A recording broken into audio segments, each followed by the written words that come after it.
un extrait d'Alice Niter, toute une moitié du monde. J'ai commencé à écrire ce livre au début de la pandémie de Covid-19. Une étude a montré que la pratique de la lecture avait progressé durant le premier confinement. J'ai pour ma part éprouvé de grandes difficultés à lire pendant plusieurs semaines. Je n'arrivais pas non plus à regarder des films, ou pas entiers, ou bien je les regardais sans les voir.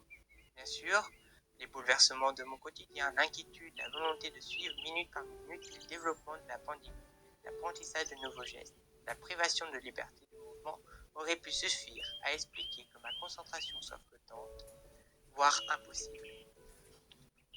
Mais j'ai cru déceler aussi, à cette époque si particulière, que quelque chose s'était brisé dans mon rapport à la fiction. Quelque chose que les années passant avaient déjà rendu friable et fragile, érodé par un certain nombre de questions. Je ne savais plus si je voulais d'elle, ce qu'elle pouvait pour moi, ce que je pouvais projeter de moi en elle. Je me retrouvais ballotté dans un temps fragmenté par les annonces présidentielles et gouvernementales, par les publications d'études scientifiques qui chaque jour ou presque découvraient quelque chose sur le virus nouveau, par les tranches de 60 minutes durant lesquelles les sorties étaient autorisées.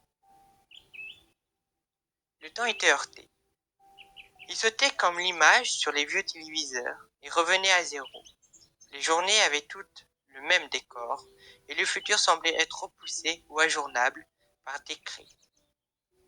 La chronologie soigneusement déroulée que pour me proposer la plupart des fictions, puis A, puis B, puis C et résolution, m'était soudain devenue étrangère, alors que je n'arrivais pas à me raconter à moi-même, à accomplir un effort d'imagination et de projection, à me dire dans 2 semaines ceci. J'ai beaucoup pensé durant ce printemps 2020 à mes états d'enfance, à l'époque où j'avais un statut de mineur, où j'étais pareillement ballotté, suspendu, pendu à des lèvres qui annonceraient ce qui viendrait ensuite, conduit d'un endroit à un autre, souvent en proie à l'ennui. Or, lorsque j'étais enfant, j'ai cherché avec avidité la fiction des histoires qui seraient l'antithèse de mon expérience. Je lisais des récits héroïques ou masaniques, des aventures, des enquêtes, des conquêtes, des chasses au trésor, des journaux de voyage. Je lisais de l'ailleurs fourni en paragraphes descriptifs, aussi revigorants que des barres énergétiques, et je lisais de l'action condensée jusqu'à produire un succès qui me tournait la tête. De le contraire des heures passées dans ma chambre colorée d'enfant, à ma table d'écolière, au cours de solfège et à la piscine municipale, où je craignais les longueurs en comptant les mouvements nécessaires pour parcourir les 25 mètres du bassin. Dans les histoires que je lisais alors, tout était aimable, parce que tout était simple.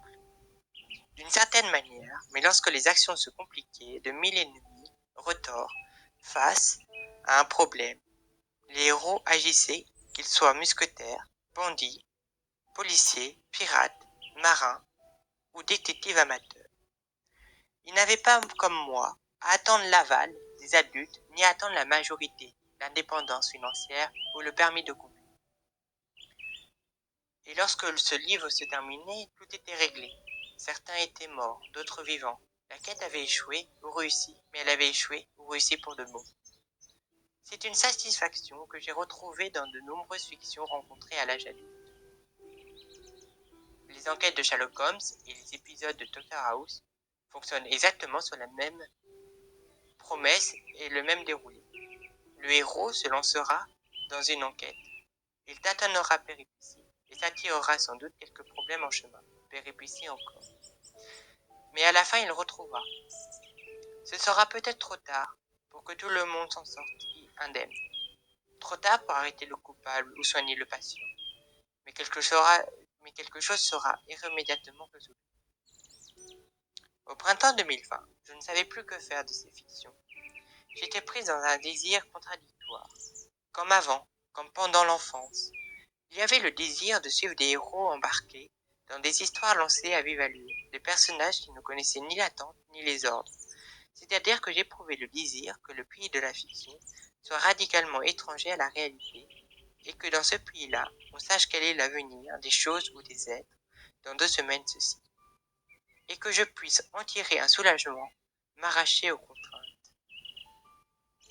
Mais à contrario, j'éprouvais aussi le désir de trouver des fictions qui répondent à mon état impuissant et suspendu. à la compréhension de l'événement, au morcellement des causes et des temporalités, à mon autre impossibilité de prévoir les conséquences et donc impossibilité à finir, à résoudre. Trouver des fictions qui cessent de me donner l'illusion qu'une poignée d'hommes peut faire ou défaire le destin de tous. Depuis des années, que ce soit en lisant ou en écrivant, je n'y manipulais plus ces histoires avec la facilité. Avec le même plaisir,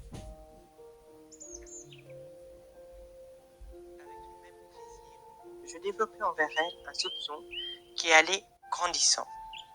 Ce printemps-là a acté qu'elle me proposait des modèles obsolètes. Je ne pouvais rien en tirer, je ne pouvais plus les appliquer au monde.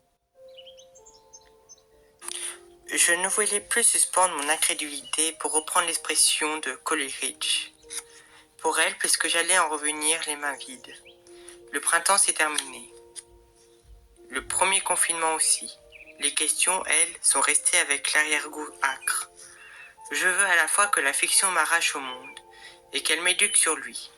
Est-ce que les deux sont irréconciliables?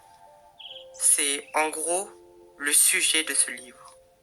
Maintenant que je lui ai donné une date de naissance et esquissé ses raisons d'être, je vais parler brièvement de ses manières d'être, de ses manières de faire, de son comportement de livre. Peut-être parce qu'il existe des livres bien élevés, des livres sages, comme il en existe des brutaux, des sales ou des punks. Ce livre est un livre d'écrivaine, mais sans doute avant tout un livre de lectrice. Il porte sur de vieux souvenirs de lecture, comme sur des livres récemment ouverts et posés sur la table de chevet. Sa cohérence vient du fait que les ouvrages dont je parle, c'est moi qui les ai lus et qui continuent à emporter des bribes, des fantômes de phrases ou de personnages, des paragraphes tronqués et devenus ritournels. Je suis ce qui transforme en ensemble les livres si différents que je cite.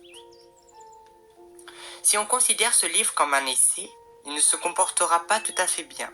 Il désobéira aussi, ou là. Il manquera à ses obligations de sérieux. Si on le considère comme une rêverie autour de la fiction, il pêchera au contraire par excès de sérieux de temps à autre. Alors disons que c'est un livre et puis c'est tout.